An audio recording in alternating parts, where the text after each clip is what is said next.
देख रहे हैं RA भारत न्यूज 24/7 सच्चाई से रूबरू। तो बाबा रामदेव कितना एक बेचारे का खुद का आँख आधा है, अधूरा है, ऊपर से वो व्यापारी भी बन गया है। हमको तो शक्ति दारू में मिलती है, मदिरा में मिलती है, मांस में मिलती है, मछली में मिलती है, ये जैसी माताओं में मिलती है हिम्मत एक्सेप्ट करने की, अपनी पत्नी को माँ के रूप में स्वीकार करने की हिम्मत है। जो पंडित कहता है मैं ये पूजा करता हूँ, भक्ति करता हूँ,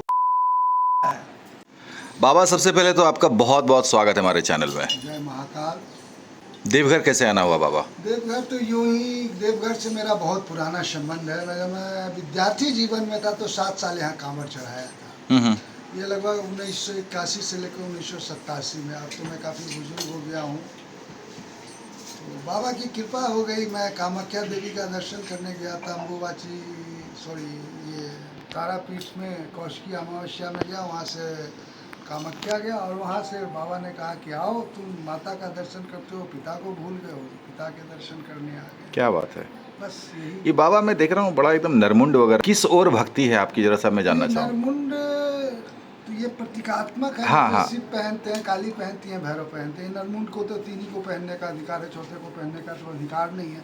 चूँकि मैं उनका सेवक हूँ इसलिए इसका धारण करता हूँ।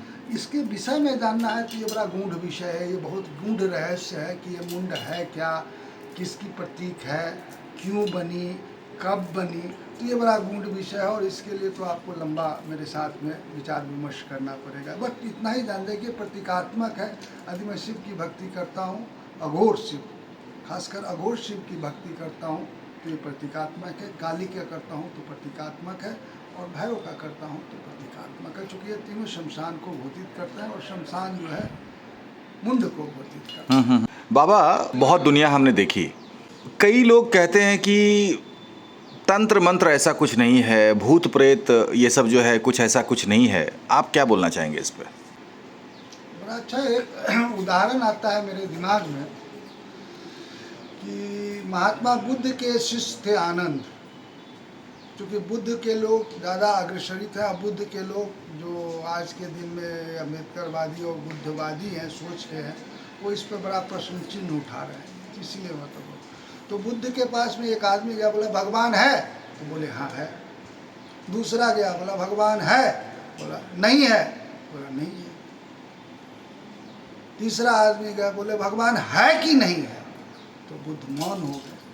तो आनंद बोला कि गुरुदेव मैं आपका प्रिय शिष्य हूँ, मुझे ये समझ में नहीं आ रहा कि मैं खुद कंफ्यूज हो गया कि आप जिसको कहते हैं भगवान है तो बोलते हैं नहीं है, जिसको कहता है कि भगवान नहीं है उसको कहते हैं है, और जो दोनों को स्वीकार करता है आप उसके लिए चुप हो जाते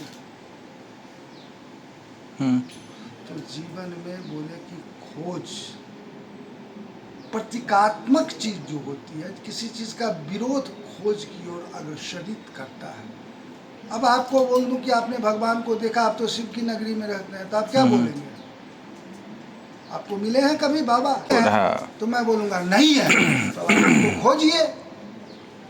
और जिसके लिए आस्था से है तो मैं उसको बोलता हूँ नहीं है, तो वो इस चीज को कहता है कि ये कैसा पागल आदमी है, हमको तो कन कन में शिव दिख रहे हैं, हम कहाँ खोजें? तंत्र शक्ति है। तंत्र शक्ति नहीं होती तो आप गीता को कितना मानते हैं? वैचारिक रूप से मानते हैं। वैचारिक उसमें गीता को बारे में आप कितना जानते हैं कि गीता ऑर्डर फॉर्म है या रिसीविंग फॉर्म है? दोनों है अगर देखा जाए तो, क्योंकि गीता में जितनी बातें लिखी हुई हैं अगर हम डेली के लाइफ में अगर उस चीज़ को देखें तो हर चीज़ उसमें समाहित है। आप उसको एक्सेप्ट कीजिए चाहे नहीं कीजिए, लेकिन वो काम करेगा। माने वो रिसीविंग फॉर्म है, आपको रिसीव करें ना ही करें, आपका बॉडी उसको एब्जॉर्ब करेगा। दैट इज द तंत्र। आप करें चाहे ना करें, उसको एब्जॉर्ब करेगा। आप धूमकेतु को देखा है आकाश में? उसका स्ट्रक्चर देखा है, उसकी आकृति को देखा है? एक ट्रायंगल फॉर्म जानते हैं? विज्ञान कहती है फिजिक्स अल्फा बीटा गामा, एक ट्रायंगल फॉर्म है, अल्फा बीटा गामा। हम कहते हैं रजस गुण, तमस गुण, सतज गुण। ये क्या है? What is the meaning of तंत्र? तंत्र होता क्या है? एक कार चलाते हैं वो क्या है? तंत्र क्या है? कार क्या है? एक मोटरसाइकिल क्या है? तंत्र है ना? उसमें हम फ्यूल डालते हैं, इंजेक्ट करते हैं किसी मंत्र, तो हम कोई स्ट्रक्चर बनाते हैं उसमें मंत्रों के द्वारा इंजेक्ट करते हैं फ्यूएल।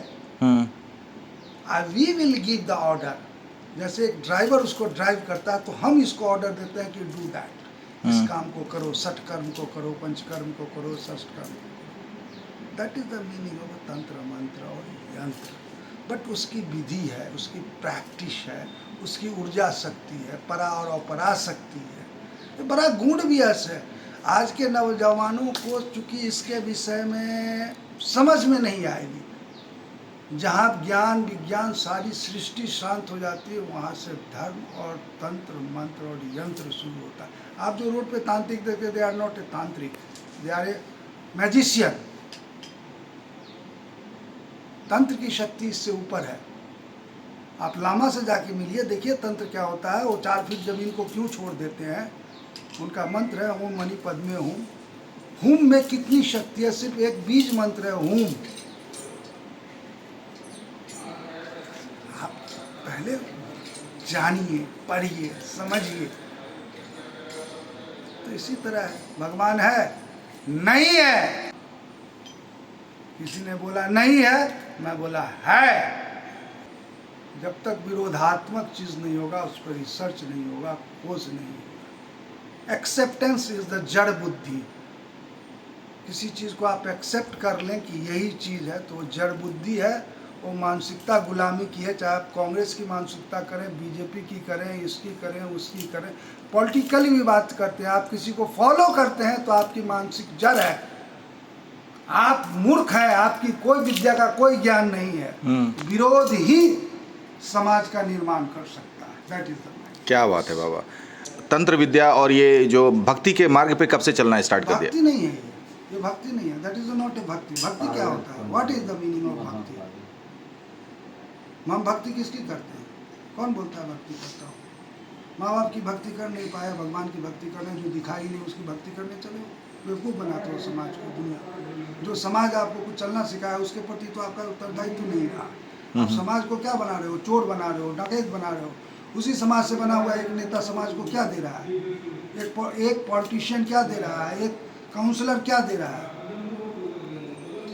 भक्ति फालतू की बकवास है। जो पंडित कहता है मैं ये पूजा करता हूँ, भक्ति करता हूँ, वो बनाता है। ये तो बड़ा विरोधाभास वाला स्टेटमेंट दे रहे हैं। विरोधाभास है। एक और आप बता रहे हैं कि आप शक्ति के उपासक हैं, आपको पिता ने बुलाया और उस धरती पे आ गए। दूसरी ओर बता रहे हैं कि आप भक्ति, हमको पता है ना शक्ति कैसे उपार्जित की जाती है। बैठिए बात करते हैं। हमको पता है ना शक्ति कहाँ मिलती है, शक्ति कहाँ, शक्ति कैसे किलो मिलती है, ये भी हमको पता है। शक्ति बाजार में बिकती है, हमको भी पता है। 4-4 आने किलो बिकती है, किसी के लिए लाखों रुपया में भी नहीं मिलती है। हमको तो शक्ति दारू में मिलती है, मदिरा में मिलती है, मांस में मिलती है, मछली में मिलती है, ये जैसी माताओं में मिलती है। हिम्मत एक्सेप्ट करने की, अपनी पत्नी को माँ के रूप में स्वीकार करने की हिम्मत है? मदिरा पी के पूजा करने की हिम्मत है? मांस खा के पूजा करने की हिम्मत है? किस शास्त्र में लिखा है कि मांस मछली मदिरा करके पूजा नहीं करना? हम विरोधाभास की बात करते हैं। कौन पंडित कहता है? हम पंडित कहता है कि ना खाओ, हम पूजा करवाते हैं, हम तुम्हारा संस्कार कराते हैं, तुम्हारा ये कराते हैं, ये यज्ञ कराते हैं। वो हमको परमात्मा से मिला सकता है, दिखा सकता है, उस ऊर्जा को अनुभव करा सकता है? मैं चैलेंज करता हूँ, और जो करेगा वही मेरा गुरु होगा। गेरुआ पहनने वाला साधु हो गया, काला पहनने वाला तांत्रिक हो गया, लाल पहनने वाला दुर्गा का पुजारी, ये साला कॉन्सेप्ट ही गलत है। टीक रखने वाला, जो ये पहनने वाला आदमी पंडित हो गया, 4 मंत्र पढ़ लिया, 4 वो वेद का मंत्र आ गया। अरे तो तोता को भी साला बैठा के पढ़ा देंगे, 1 साल तक वो रटने लगेगा वेद। तो कॉन्सेप्ट बनाया किसने? हम लोगों ने तो बनाया ना। तो आपने समाज को गंदा किया, हमने गंदा किया, तो हम तो इसीलिए उसका विरोध करते हैं ना। अभी आप कुछ फिल्मी दुनिया और सिनेमेटोग्राफी इन सारी चीज़ों की चर्चा कर रहे थे। मैं पीछे की चीज़ को याद नहीं करता हूँ। अच्छा। बीती गए बीती हास हो गया जीवन, जो बीत गया उसको याद नहीं करते। हाँ, उससे लेसन जरूर लेते हैं। अच्छा, युवा जो दिग्भ्रमित हो रहे हैं उनको रास्ते पे कैसे लाया जाए? नशा छुड़वा दीजिए, यूट्यूब छुड़वा दीजिए, फेसबुक छुड़वा दीजिए, वैदिक ज्ञान दीजिए, योग सिखाइए, योग सिखाइए। हिंदुस्तान में आज लोग जिम करते हैं, जिम क्यों कहाँ किया जाता है आपको पता है? Who will be doing gym? Gym वहाँ किया जाता है जहाँ ठंडा प्रदेश होता है, जहाँ आपको बॉडी से स्वेटिंग होनी चाहिए। यहाँ पर आंतरिक ऊर्जा को जगाया जाता है। आंतरिक ऊर्जा के लिए योग है। कितना आदमी योग करता है, कितना योग टीचर है, कितना योग क्लास चलता है। इसके पीछे कौन सी संस्था कितनी काम कर रही है? वो बाबा रामदेव कितना, एक बेचारे का खुद का आँख आधा है, अधूरा है, ऊपर से वो व्यापारी भी बन गया है। अब कितना आदमी, हमको बताइए, हम तो यथार्थ के जीवन में जीते हैं, हमको कोई हाईलाइट होने की कोई ज़रूरत नहीं है, लेकिन मैं सत्यता को कभी मुख मोड़ नहीं सकता हूँ। तो युवाओं को अगर अपने मतलब सतमार्ग पे अगर लाना है तो इन सारी चीज़ों से उसको दूर नहीं है, दूर करने से तो और विद्रोह बढ़ता है। उनको जोड़ना पड़ेगा, इस मार्ग में जोड़ना पड़ेगा। जैसे जगह जगह पे वैदिक शिक्षा हो, गीता का ज्ञान हो, योग का क्लास हो, उनको बताया जाए कि शिवलिंग क्या होता है, माँ काली क्या होती है, दश महाविद्या क्या होता है, भैरव कौन है, हनुमान कौन है, राम कौन है, कृष्ण कौन है। इन सब का चरित्र है, इनके चरित्रों से ही आपके चरित्र का निर्माण हो।